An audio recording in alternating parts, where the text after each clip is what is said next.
இன்னும் மனம் இறங்கவில்லை, இன்னும் என்ன சோதனையா மூலா,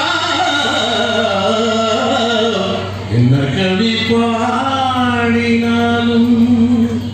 அப்படின்னா அது பாப்பா கொடுத்துருவாங்க. வாங்கோ முன்னாடி வாங்க,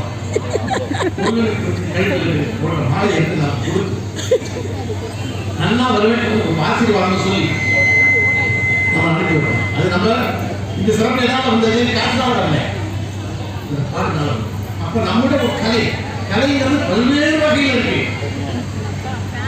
நல்ல முத்து முத்தா எழுதுவாங்க, ஒரு தம்பியை எழுதுவாங்க, சில தம்பிகள், அது ஒரு கலை. நல்ல ஒழுக்கம் இருக்குல்ல, அது ஒரு கலை. ஒழுக்கம் விழுக்கம் தரலாம், ஒழுக்கமா வாழ்றது ஒரு வாழ்க்கை, அது ஒரு கலை. கலைன்னா எல்லாரும் கலை. நல்லா சமைக்க தெரிஞ்சு அது ஒரு கலை.